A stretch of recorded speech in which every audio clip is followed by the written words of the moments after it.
गुरु जी की। अब हम मंत्र जाप करेंगे।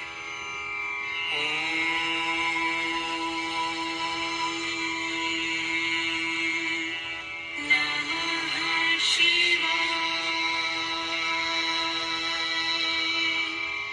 शिव जी सदा सहाय।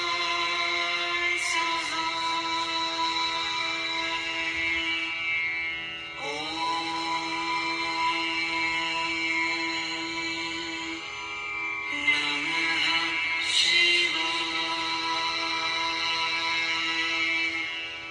गुरु जी सदा सहाय।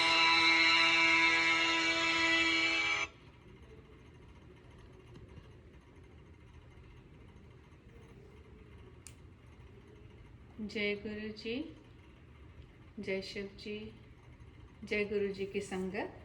आज हम श्री शिव महापुराण के तीसरे खंड का 32वां, 33वां, 34वां एंड 35वां अध्याय पढ़ेंगे। 32वां अध्याय। ओम नमः शिवाय। शिव जी सदा सहाय।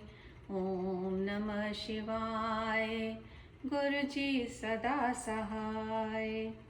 ब्रह्मा जी ने कहा, हे नारद, अपनी स्त्री के मुख से ये शब्द सुनकर व्रजांग ने अपने मन में दुखी होकर ये विचार किया कि अब मुझे क्या करना चाहिए। मेरी पत्नी तो देवताओं से शत्रुता करना चाहती है। मैं ये नहीं समझ पा रहा हूँ कि मुझे क्या करना उचित है और क्या अनुचित है। नियम यह है कि यदि स्त्री का मनोरथ पूर्ण हो जाए तो वे अत्यंत सुख देने वाली होती है। उसके कारण तीनों लोकों में किसी को अप्रसन्नता नहीं होती। इसके विपरीत जो स्त्री के मनोरथ को पूरा नहीं करता तो वह भी लोक में बहुत दुख पाता है और अंत में नरक में गिरता है। इस विचार से व्रजांग बहुत दुखी होकर तपस्या करता रहा। बहुत समय तक वह उसी अवस्था में बैठा रहा।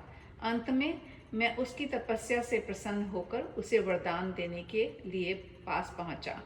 उस समय उसने मेरी बहुत स्तुति करते हुए यह मांग की कि मेरे एक ऐसा पुत्र उत्पन्न हो जो परम तेजस्वी, बलवान तथा अपनी माता को आनंद देने वाला सिद्ध हो। मैं उसे इच्छित वरदान देकर अपने लोक को लौट आया। तब व्रजांग ने भी अपने घर पहुंचकर वारांगी को वरदान पाने का सब हाल कह सुनाया। हे नारद, कुछ समय बाद वारांगी गर्भवती हुई। उसके गर्भ से जब बालक उत्पन्न हुआ उस समय संसार में अनेक प्रकार के उपद्रव होने लगे। पृथ्वी पर भूकंप आने लगे, आकाश से तारे टूट टूट कर गिरने लगे। इस प्रकार उस दुखदायी बालक ने जन्म लिया। व्रजांग ने नियमानुसार जात कर्म आदि संस्कारों को संपन्न किया। उसकी माता को भी अत्यंत प्रसन्नता हुई। वह बालक अपने माता पिता के दुख को दूर करने के लिए उत्पन्न हुआ था, इसलिए उसका नाम तारक रखा गया। हे नारद, कुछ समय बाद जब वह बालक बड़ा हुआ तब उसने अपनी माता की आज्ञा से पारिजात पर्वत पर जाकर तीनों लोकों को विजय करने की इच्छा से तप करना आरंभ कर दिया। वह 100 वर्षों तक पाव के अंगूठे के बल खड़ा रहकर तपस्या करता रहा। गर्मियों के दिनों में वह अग्नि में तपा तथा अन्य ऋतुओं में वन में बैठा रहा। जाड़े के दिनों में उसने पानी के भीतर खड़े होकर तपस्या की। उसकी इस कठिन तपस्या को देखकर भी जब शिवजी प्रसन्न नहीं हुए तब उसने आसुरी यज्ञ करना आरंभ कर दिया और उसने अपने शरीर को काट काट कर अग्नि में हवन करने का व्रत लिया। जब उसकी इस कठिन तपस्या से तीनों लोग जलने लगे उस समय सब देवताओं ने मेरे पास आकर अपने दुख को सुनाते हुए कहा, हे ब्राह्मण, तीनों लोकों में ये कैसी अग्नि फैल रही है। हम सब लोग इसमें पड़कर भस्म हुए जाते हैं। अस्तु, आप हमारी रक्षा करने की कृपा करें। हे नारद, देवताओं की प्रार्थना सुनकर मैंने बहुत विचार किया, परंतु शिव जी की माया को किसी प्रकार नहीं समझ सका। तब मैं उन सबको अपने साथ लेकर विष्णु जी के पास जा पहुंचा। विष्णु जी भी शिव की माया को नहीं जान सके। तब हम सब लोग शिव जी के पास पहुंचे और स्तुति प्रणाम करने के उपरांत उनसे कहने लगे, हे प्रभु, हम सब आपकी शरण में आए हैं। आप सबसे श्रेष्ठ तथा सबके स्वामी हैं। अस्तु, आप कृपा करके हमारे दुख को दूर करिए। हमारी प्रार्थना सुनकर शिवजी ने हंसते हुए कहा, हे देवताओं, तारक द्वारा कठिन तपस्या किए जाने का कारण ही सब लोगों की ये दशा हो रही है। वे देवताओं को दुख देने के लिए उग्र तप कर रहा है, इसलिए हम उसे वरदान देने में संकोच करते हैं। शिवजी के मुख से ये वचन सुनकर देवताओं ने अत्यंत अचरज में भरकर कहा, हे प्रभु, आप तारक को वरदान अवश्य दे दें, क्योंकि उसे वरदान देने पर हम इतनी जल्दी नष्ट नहीं होंगे जितने इस समय अग्नि के कारण भस्म हुए जाते हैं। तब शिवजी बोले, हे देवताओं, क्या तुम में से कोई भी इतना बलवान नहीं है जो अपनी माया द्वारा तारक की तपस्या को भ्रष्ट कर दे? यह सुनकर विष्णु जी ने अहंकार में भरकर उत्तर दिया, हे प्रभु, यदि आप मुझे आज्ञा दें तो मैं तारक की तपस्या को भंग कर सकता हूँ। विष्णु जी की ये बात सुनकर शिव जी ने उन्हें आज्ञा दे दी। तब विष्णु जी मोहिनी रूप धारण करके तारक के पास जा पहुंचे, परंतु शिव जी की लीला के कारण वे तारक पर कुछ भी प्रभाव नहीं डाल सके और असफल मनोरथ होकर लौट आए। इतनी कथा सुनकर ब्रह्मा जी ने कहा, हे नारद, शिव जी की माया अत्यंत बलवान है। इसके कारण विष्णु जी मोहिनी स्वरूप धारण करके भी शिव भक्त तारक की तपस्या भ्रष्ट करने में असमर्थ रहे। अस्तु, विष्णु जी ने शिव जी के पास जाकर यह प्रार्थना की कि हे प्रभु, तारक की तपस्या भंग करने में मैं असफल रहा हूँ। अस्तु, आप उसे वरदान दे दीजिए। ये सुनकर शिव जी तारक का वरदान देने के लिए उसके पास जा पहुँचे और उसे सुनाते हुए बोले, हे तारक, मैं तुम्हारी तपस्या से अत्यंत प्रसन्न हूँ। तुम जो चाहो वह वरदान मांग लो। यह सुनकर तारक ने अत्यंत प्रसन्न हो पहले तो शिव जी को प्रणाम किया और फिर हाथ जोड़कर ये कहा, हे प्रभु, मैं आपके अतिरिक्त अन्य किसी के हाथ से ना मरूं और करोड़ों वर्षों तक तीनों लोकों का राज्य करूं। ये वरदान आप मुझे दीजिए। शिव जी ने तारक की ये प्रार्थना स्वीकार कर ली। तदुपरांत वे उसे इच्छित वरदान दे कैलाश पर्वत पर लौट आए। तारक भी शिव जी से वरदान प्राप्त कर अत्यंत प्रसन्न हो अपने घर को लौट गया। ओम नमः शिवाय, शिव जी सदा सहाय। ओम नमः शिवाय, गुरु जी सदा सहाय। 33वां अध्याय। इतनी कथा सुनकर नारद जी ने कहा, हे पिता, वरदान पाकर तारक ने क्या किया, वह सब वृतांत आप मुझे सुनाने की कृपा करें। ब्रह्मा जी बोले, हे पुत्र, वरदान पाकर तारक अपने घर लौट आया और उसने अपनी स्त्री से संपूर्ण वृतांत कह सुनाया। उस समय सब दैत्यों ने एकत्र होकर तारक को अत्यंत प्रतिष्ठित तथा अपना स्वामी स्वीकार करते हुए उसकी बहुत प्रकार से स्तुति प्रशंसा की। तदुपरांत तारक ने सब असुरों की एक बड़ी सेना इकट्ठी की। उसमें करोड़ों बलशाली असुर योद्धा थे। उस सेना के 10 मुख्य सेनापति थे, जिनके नाम इस प्रकार हैं, कुंभक, कुंज, महिष, कुंजर, कालनेमी, निमि, कृष्ट जठर, प्रजम्बुक, शुंभ तथा कालकेतु। जो दैत्य इस संपूर्ण सेना का प्रधान सेनापति था, उसका नाम ग्रसन था। ये सब असुर योद्धा अपने सामने तीनों लोकों को तुच्छ समझते थे। इस सेना को लेकर तारक ने सबसे पहले इंद्र पर चढ़ाई की। तदुपरांत देवलोक को चारों ओर से घेर लिया।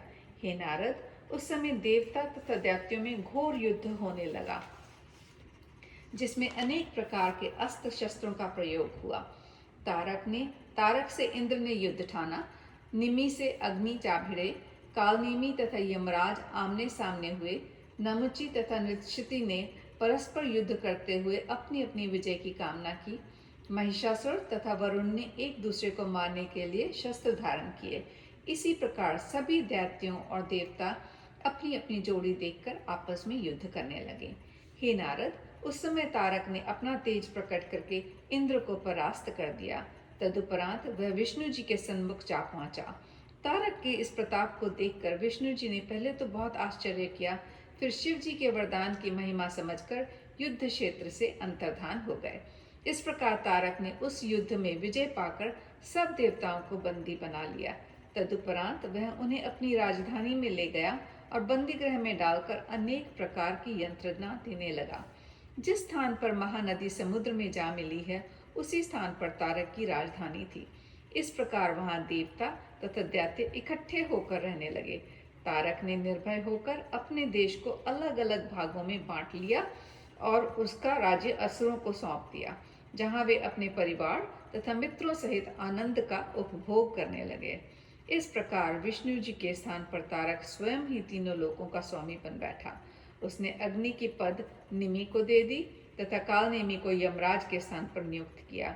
तदुपरांत उसने नृषति का पद नमुचि को, वरुण का महिषासुर को, पवन का मेध को, कुबेर का कक्ष को, इंद्र का जृंभक को, अहिपति का शुंभ को, ब्रह्मा का कुंभ को तथा मित्र का पद कुंजर को दिया।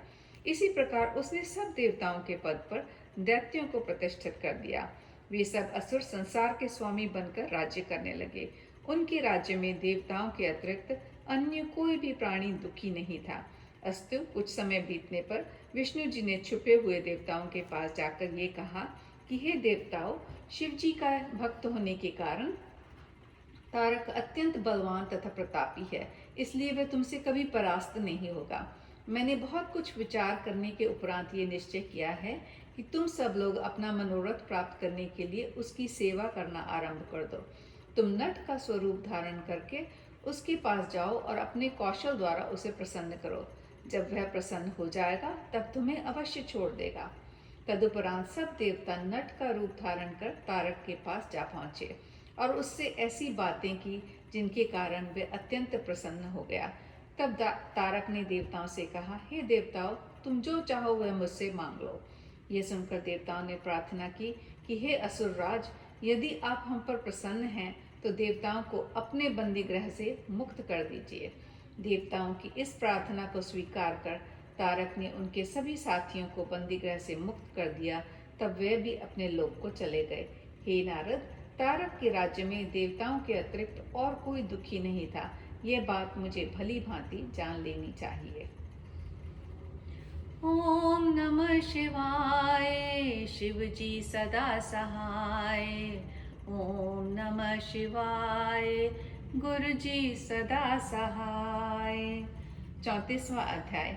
ब्रह्मा जी ने कहा, हे नारद, जब देवताओं ने राक्षसों द्वारा पीड़ित होकर अनेक प्रकार के दुख उठाए तो वे परस्पर इस प्रकार कहने लगे कि हम किसके पास जाकर अपना दुख कहें। सूर्य और चंद्रमा जो संसार के जीवन दाता हैं, वे स्वयं भी इस समय तारक की सेवा करते रहते हैं।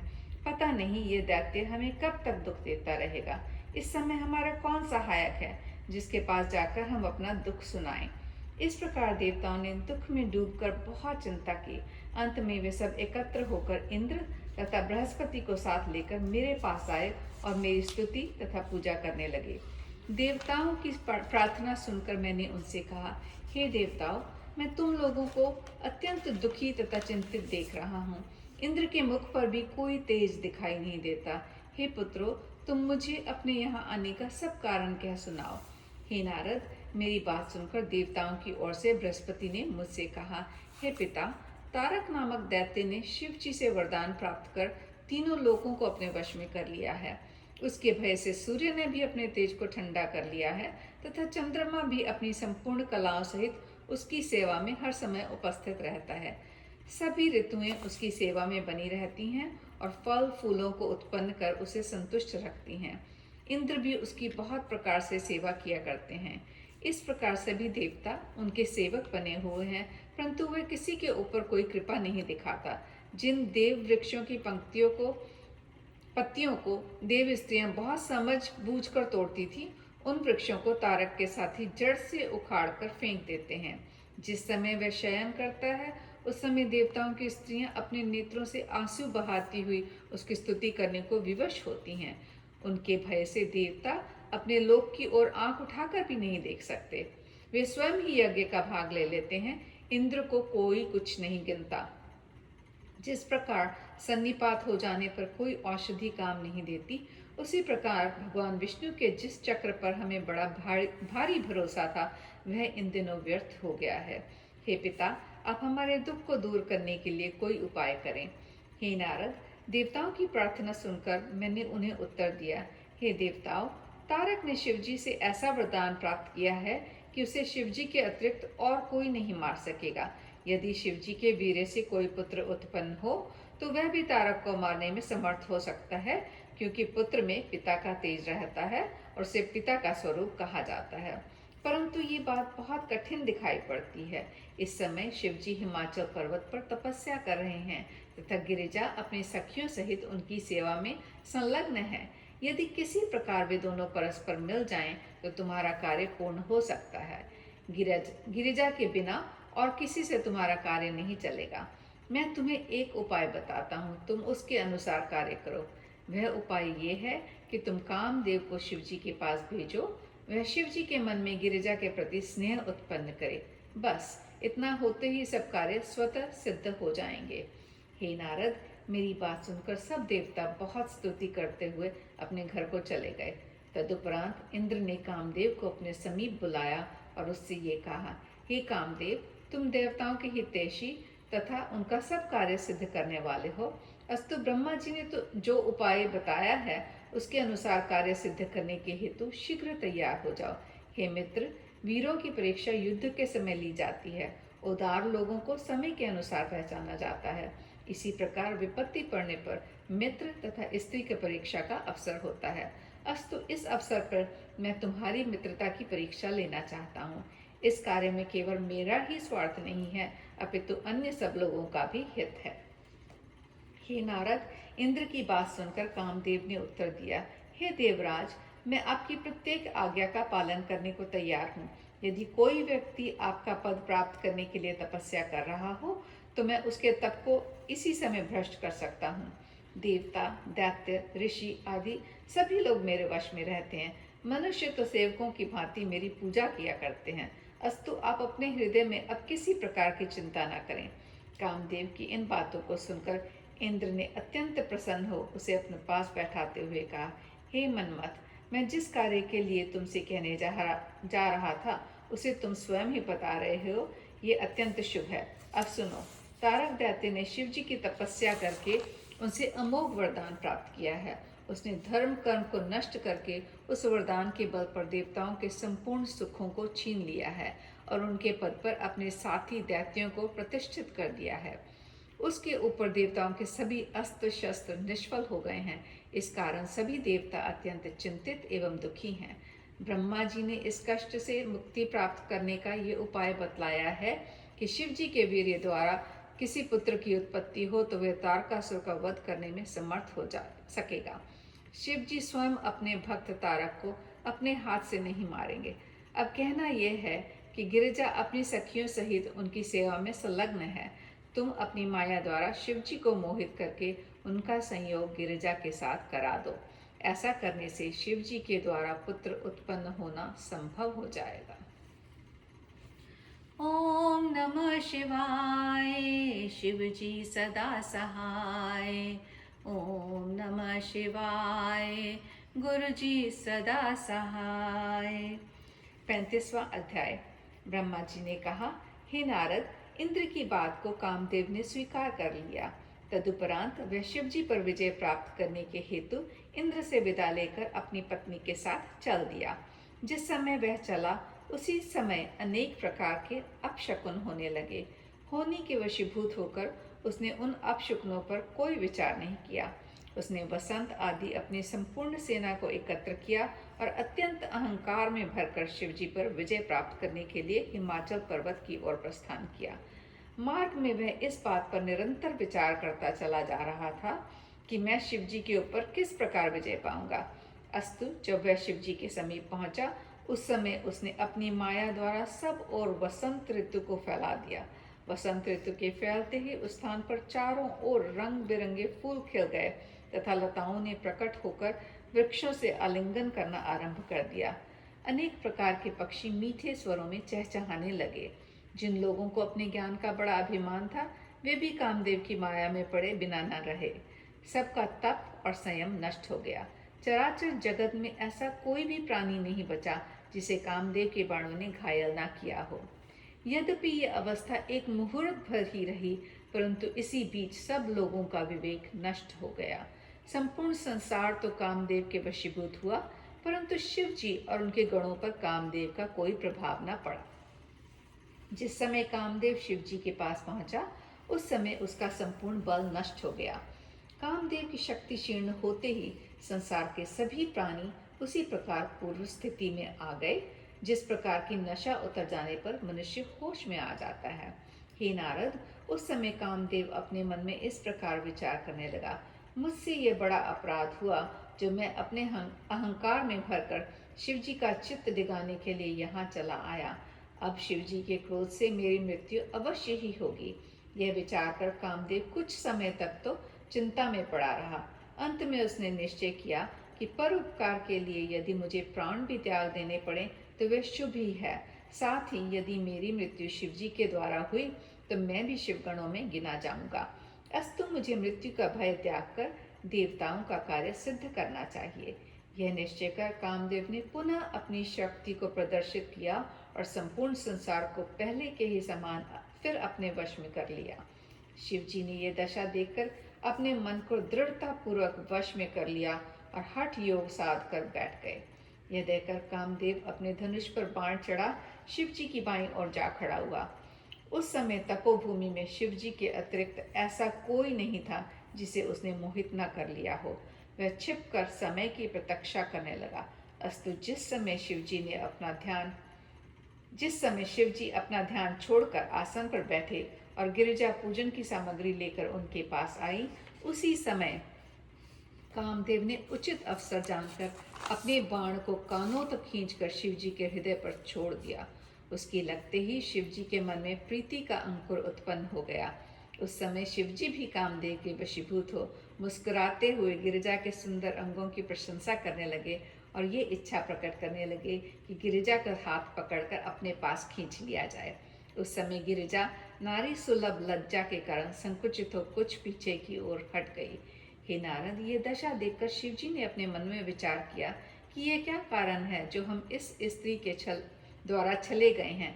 ऐसा कौन सा प्रतापी है जिसने हमें ऐसा आचरण करने के लिए विवश कर दिया। यह विचार कर ज्यों ही उन्होंने चारों ओर दृष्टि घुमाई त्यों ही उन्हें अपने बाईं ओर एक वृक्ष की आड़ में छिपा हुआ कामदेव दिखाई दे गया।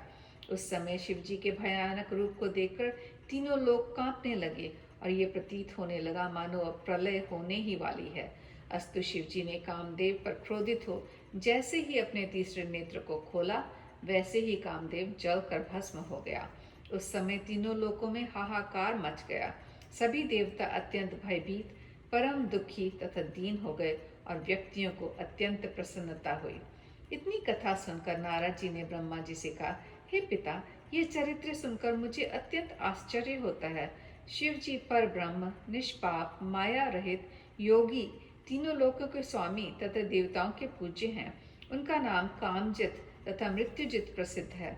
उनकी कृपा प्राप्त करके उनके भक्त कामदेव को अपने वश में किए रहते हैं। ऐसे भगवान सदाशिव को कामदेव ने अपना लक्ष्य क्यों बनाया और सुगमता पूर्वक उनके ऊपर विजय कैसे प्राप्त कर ली। ये सुनकर ब्रह्मा जी ने उत्तर दिया, हे नारद, मैं तुम्हें ये वृत्तांत सुना चुका हूँ कि पहले मैंने संध्या नामक एक कन्या को उत्पन्न किया था। तदुपरांत मैंने मनमथ अर्थात कामदेव को जन्म दिया। फिर मैंने कामदेव को ये वरदान भी दिया कि तुम तीनों लोकों के स्वामी बनकर सब लोगों को अपने वश में रखोगे। यहाँ तक कि मैं, विष्णु तथा शिव भी तुम्हारे वशीभूत हो जाएंगे। मुझसे ये वरदान पाकर उसने सर्वप्रथम मेरे ही ऊपर अपना बाण छोड़ा और मुझसे कुकर्म करना चाहा। तब मैंने उसे यह शाप दिया कि तुम शिव जी के तीसरे नेत्र की ज्वाला में पड़कर भस्म हो जाओगे। इसी शाप के कारण कामदेव ने पहले तो शिव जी को अपने वश में कर लिया, तदुपरांत वह शिव जी के तीसरे नेत्र की ज्वाला में पड़कर भस्म हो गया। जिस समय शिव जी ने कामदेव को भस्म कर दिया, उस समय कुछ लोगों को दुख हुआ और कुछ लोग सुखी हुए। गिरिजा को भी अत्यंत आश्चर्य हुआ। उस समय उनके शरीर से बहुत पसीना छूटा और वह अपने सौंदर्य का अहंकार त्याग कर मूर्छित हो गई। उनका कमल के समान मुख प्रभात कालीन चंद्रमा के समान तेजहीन हो गया। जब सखियों ने उनकी इस अवस्था को देखा तो वे गिरिजा का हाथ पकड़कर उनका उपचार करने लगी। तदुपरांत चैतन्यता प्राप्त होने पर गिरिजा अत्यंत लज्जित हो अपने घर लौट आई। हे नारद, इस घटना के उपरांत शिवजी भी हिमाचल पर्वत को छोड़कर अपने कैलाश पर्वत पर चले गए। शिवजी के चले जाने पर गिरिजा की यह दशा हुई कि वे हर समय शिवजी के चरित्रों का ध्यान करती हुई उन्हीं के स्मरण में संलग्न हो गईं। कामदेव की स्त्री रति ने जब अपने पति की मृत्यु को देखा तो वे बहुत प्रकार से विलाप कर उठी। वे अपने पति के चरित्रों का वर्णन करती हुए हाय हाय शब्द का उच्चारण करती थी और अपने शरीर की शुद्धि बुद्धि को भुला बैठी थी। जब उसे कुछ चैतन्यता प्राप्त हुई तब वह अपने पति के शव को संबोधित करती हुई इस प्रकार कहने लगी, हे स्वामी, मैंने आपको पहले भी बहुत समझाया था कि शिव जी के साथ वैर करना उचित नहीं है, परंतु आपने दूसरों के वश में पड़कर मेरी बात पर कोई ध्यान नहीं दिया। हे नाथ, आपने मुझसे कुछ भी नहीं कहा और मुझे त्याग कर अकेले ही शिवपुरी को चले गए। अब मैं अनाथ बनकर रह रही हूँ। आपने जैसा किया उसका फल अच्छी तरह पा लिया। यह नियम है कि संसार में कोई किसी को दुख देकर स्वयं सुखी नहीं रहा है। उसे कहीं भी आनंद नहीं मिलता। हे पति, आप तो शिवगणों में सम्मिलित हो गए, परंतु अब मेरा कोई नहीं रहा। इस प्रकार की बातें करते हुए रति ने बहुत विलाप किया। ओम नमः शिवाय, शिव जी सदा सहाय। ओम नमः शिवाय, गुरु जी सदा सहाय। जय गुरु जी। संगत जी, आज की शिव पुराण की रीडिंग यहीं पर ख़त्म होती है। अगली रीडिंग मंडे शाम को 9 बजे। जय गुरु जी।